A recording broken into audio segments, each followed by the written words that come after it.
30 सफ़ों की जो है जजमेंट 30 मिनट के अंदर कैसे लिखी जा सकती है, तो उसके ऊपर चीफ साहब भी मुस्कुराए और उन्होंने जो है वो इस चीज़ को उनकी मुस्कुराहट इंडोर्स कर रही थी कि वाकई 30 मिनट के अंदर 30 सफ़ों की जजमेंट कैसे लिखी जा सकती है। तोशाखाना केस जिसमें खान साहब को सज़ा हुई थी, उस ऑर्डर को हमने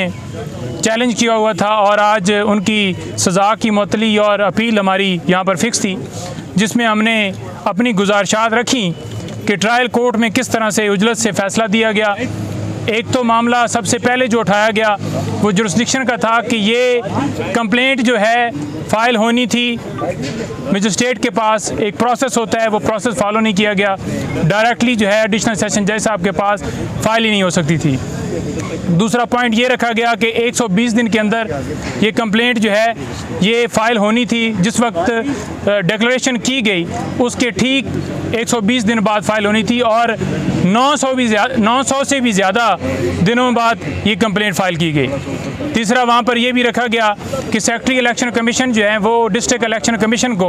ऑथराइज़ नहीं कर सकते, तो वो बात भी बताई गई कि उनके पास पावर ही नहीं थी। तो जब अनऑथराइजेशन हो, जब पर्सन जो है वो ऑथराइज़ करने वाला बंदा ही ठीक ना हो, तो कैसे ये कंप्लेंट जो है आगे चल सकती है, ये बात भी रखी गई। और इसके साथ साथ ये भी बताया गया कोर्ट में कि गवाहों के हवाले से हमें पूरा मौका नहीं दिया गया। गवाह पेश करने के हवाले से हमने एक लिस्ट दी जो कि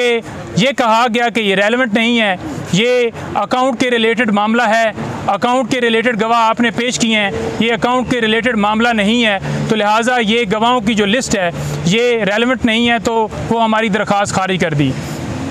डिफेंस का तो हमारा हक़ ख़त्म किया गया, लेकिन साथ साथ ये बताता जाऊं कि जो फाइनल आर्गूमेंट्स होने थे उस दिन भी हमें मुकम्मल तौर पर सुना नहीं गया। ये आज वहाँ पर ऑर्डर पढ़ के सुनाया गया, तो ऑर्डर के अंदर ये वाज़ह था कि गवाहों के हवाले से जो ऑर्डर किया गया और जो ये कंप्लेंट जो है जो ऑथराइज पर्सन जो सेक्रेटरी इलेक्शन कमीशन ने जो अथॉरिटी दी थी वो भी आज पढ़कर सुनाई गई कि देखें किस तरह से ये सारे इस केस के अंदर फ़िलहाल हैं, किस तरह इस केस के अंदर ये सारी जो है मामलात जो हैं ये देखे नहीं गए, तो वो सारी चीज़ें आज रखी गई। इसमें गुजारिश करता जाऊँ कि अभी इस केस के अंदर हमारी तरफ से दलाइल जो हैं मुकम्मल दे दिए हमने, और दूसरी तरफ से इसके अंदर आर्गूमेंट्स चल रहे हैं। साथ में हमने जो इसके अंदर मेन जो पॉइंट फाइनल जो जजमेंट वाले दिन जो हमने उठाया था वो ये है कि ये कंप्लेंट जो है इसके अंदर जब सारा प्रोसेस फॉलो किया गया, जिसमें छुट्टियों के अंदर भी समाअत जारी रखी गई और छुट्टी वाले दिन भी जुम्मे के बाद भी ये केस जारी रहा, तो जब आर्गूमेंट्स होने थे फाइनल, तो उस दिन ये किया गया कि ख्वाजा हारिस साहब सुप्रीम कोर्ट के अंदर एक पटिशन जो है हम जो कि क्योंकि इस्लामाबाद हाई कोर्ट ने फ़ैसला दिया तो हमने उसको चैलेंज किया, तो सुप्रीम कोर्ट के अंदर पटिशन फाइल करने के लिए उन्होंने अपने मुंशी को भेजा, तो उनके मुंशी को भी उठा लिया गया और साथ जो वो फाइलें थीं जो फाइल हमने करनी थी, इस वजह से हमें डिले हुआ। और ख्वाजा साहब 12:30 बजे से पहले 12:15 बजे कोर्ट के अंदर मौजूद थे। जब कोर्ट की समाअत हुई तो कोर्ट जब 12:30 बजे आके बैठी और आर्गूमेंट्स करने की कोशिश की गई, तो वहाँ से ये कहा गया कि जनाब अभी हम फ़ैसला सुने, आपको आर्गूमेंट्स करने का मौका नहीं है। तो इसमें यह भी वाज़ह बताया गया आर्गूमेंट्स के दरमियान आज कि जनाब 30 सफ़ों की जो है जजमेंट 30 मिनट के अंदर कैसे लिखी जा सकती है, तो उसके ऊपर चीफ साहब भी मुस्कुराए और उन्होंने जो है वो इस चीज़ को उनकी मुस्कुराहट इंडोर्स कर रही थी कि वाकई 30 मिनट के अंदर 30 सफ़ों की जजमेंट कैसे लिखी जा सकती है। तो इतनी ज़्यादा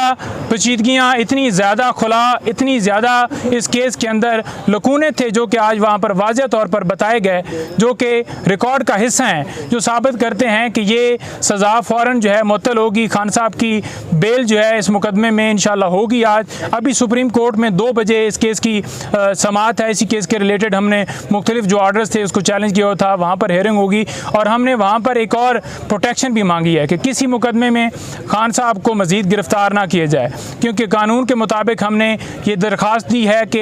आर्टिकल जो 10 है वो फेयर ट्रायल का जो है प्रोटेक्शन देता है। तो हमने उस हिसाब से इस्तदा की है कि हमें गिरफ़्तारी का ख़दशा है कि किसी और मुकदमे में जैसे कि नैब अलकादर या दीगर मुकदमात जैसे कि आपको पता है मुख्तलिफ चल रहे हैं, साइफ़र वाला मामला हो या लाहौर के अंदर भी कल हमने सुना कि इस तरह से जो है इजाज़त एंटी टेररिज्म कोर्ट ने दे दी है, तो हमने ओवरऑल प्रोटेक्शन मांगी है। इंशाल्लाह वो प्रोटेक्शन भी हमें मिलेगी। जाएगी और किसी तरह से खान साहब को गिरफ्तार नहीं किया जाएगा।